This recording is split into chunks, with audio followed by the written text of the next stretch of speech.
Welcome to episode 14 of TMBS. Our guest is Tim Bogdachev, also known as Russian Tim of Vancouver band Russian Tim and Pavel Buries. Tim talks to us about his show on CITR Radio 101.9 FM called Rocket from Russia, as well as his fanzine and his punk rock festival.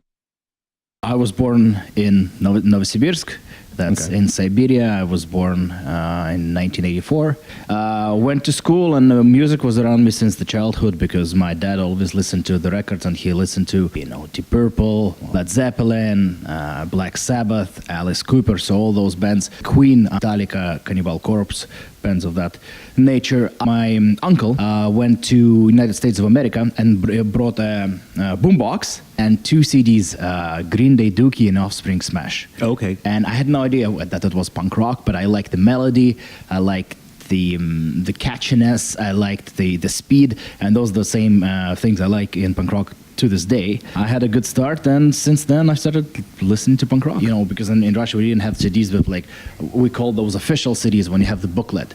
Okay. Everything was I don't know where printed, but printed somewhere else, not legally, and then you have just one printout of the album cover and the CD. 1 or 2 in the collection of the official one, and you would be so careful of that CD because it's an official one. Right. It would 6 times cost more than the fake one. So what brought you to Vancouver? Well, when my family finally immigrated, Mom was the first one, I was the second one, and my granny arrived the third one. But first when we went and did the process, which is called landing, it's when you first time as an immigrant come and you get all the social insurance number, all the first steps. So that's process called landing. We went to land to Toronto in November. And we arrived, and it was slush, cold, snow, and why? What are we changing? It's the same thing back home. There's no choice. So we landed in Toronto, and then 6 months later, my mom moved to Vancouver. At that point, did you start to go out and see local shows? Right away. It might sound naive, but I wanted to live in a country where I can go see NoFX. NoFX is my favorite band of all time, and I never seen them before I moved here. Now I've seen them 14 times. I've been in Canada 13 years, so I'm going one time per year more than I need to, so I'm at a good speed. Something in me that I wanted to live in a country where I can go see shows, and could be 2-3 times per week. I was crazy when I just moved here. I was going to shows I would do 3 shows per weekend. I know that you have your show on CITR. How did that start, the interest in getting into broadcasting and working at CITR? It wasn't really an interest. Lots of things in my life happen because they just happen. I don't really look for them, but if it come across in my life, it becomes a big part of it. Lots of things happen like this, and the radio is one of those things. When I arrived here, I started working at the HMV, the record store, on Burrard Street, the big one with 3 floors. Right. And because my English wasn't good enough, so I couldn't really do any professional job. So I just worked at the music store, listened to music, and pretty much I treated it as I was learning English. And I was getting paid for it. Right. Because that was my first. I pretty much started working there right away. And I met a girl, became friends.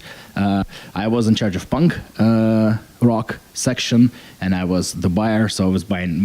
The punk section was the best in the city because I was just buying everything. I got access to buying CDs. I was really overdoing it. Marielle, my friend, she invited me because she knew I was into punk rock. She invited to her show. She used to do a show at CITR. And she invited me as a guest. And we had a lot of fun. It was great. She says, listen, you probably should co-host. So we started co-hosting. That was 2010. And then Marielle went to school and she couldn't do the show anymore. She said, listen, you need to take it over. So it was her show. It was called We All Fall Down. So I did that show for a couple of years till 2012. And then I decided to rebrand. I needed to change the date. I needed to change the time slot. And with that, I decided to change the name to make it mine. And I called it Rocket from Russia. So since 2012, I've been doing that. So it wasn't really an interest. She invited me as a guest to talk about punk rock. As long as it's fun, I'll be doing it. When it stops being fun, I'll stop doing it. So no long-term plan, but I see myself doing it for a long time. What is your perception of the scene right now in Vancouver? And more so, what are things that people can do to improve it? I'm a big supporter of local scene, so obviously I think it's great. But I think I'm biased. Again, that comes from immigration, because I lived at the city where we had scene, but it was very, very small, and we had to create it. Here is when I got here, you got so many bands. You have all the aspects for the scene to be alive. You have places to record, very nice places. You have access to the music instruments, very nice. You can buy those. You have places to jam. You have places to play. There's some kind of support. Also, in Russian culture, there's no such thing as to spend your night going to see a live band. You can go as an event. You buy tickets and you go, to that show. But there's no such habit here. Here it is. So everything, I think everything is in place to have a good scene. You just need to put it together like a puzzle. You have all those pieces of puzzle, but if you put it together, then then the scene starts producing great bands and great music. You've done something that is quite great, I think, which is create a festival.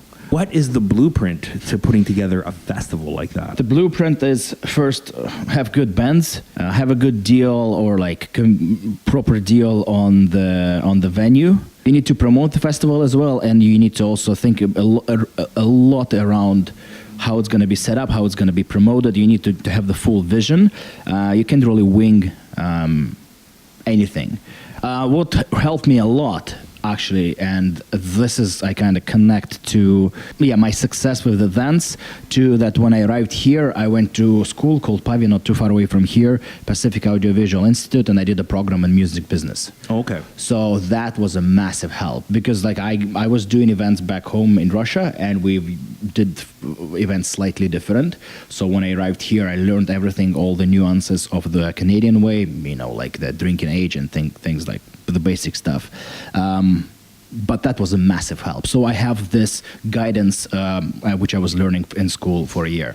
You brought me fanzine, which is beautiful, and I've seen it online. Did the fanzine start because of the festival? Yeah, it became advertisement in the process. The whole idea of the fanzine was that I came in beginning of last year to a show, and I met my friends from a band called Anthems, and Ryan, me and him like talking about big conceptual things in our little world, like how to develop the scene, how to do things better, how to make everything work better, like in the scene between bands and the audience. And he says, listen, we have radio coverage for Rocket from Russia. We have some YouTube coverage for different videos and from something like this.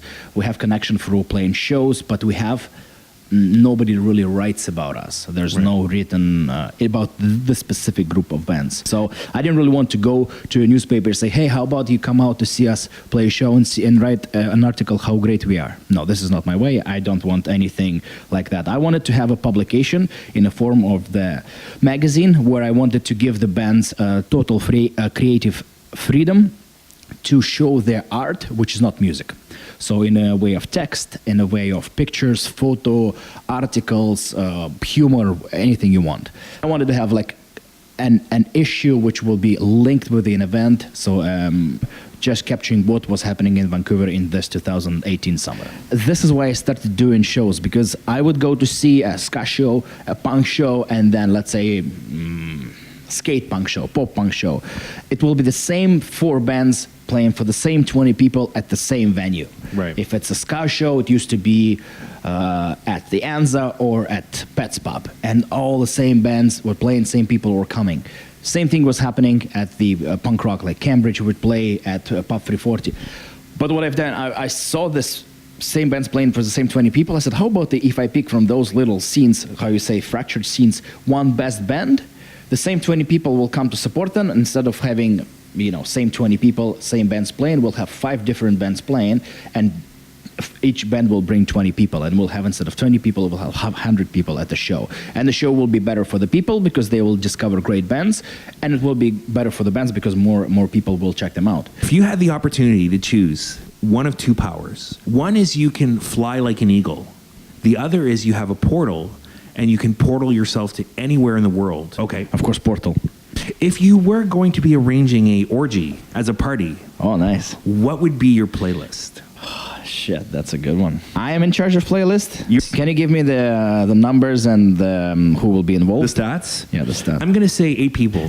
So I would probably start with some light Electronica. It's my favorite question. I feel like I'm obligated to say punk rock, but I don't really see the punk rock in the orgy environment. Right. No, let's stay away from punk rock, and then epic. You know what? An Exit. What? This is great. Yep. An Exit with some Jamaican dub, like King Tubby, Augustus Pablo, when it's kind of dying down, and then I think it will be nice Exit when we it's almost done. Switch to the Rockers Uptown. It's very, very soothing. And that's not really that strange of a transformation from techno into that, right? I kept that in mind. So weirdly how my orgy playlist is almost electronic music. Thank you to Tim, and go see Russian Tim and Pavel Bury's play their record release show on April 20th, 2019. Thank you for listening to this episode of TMBS.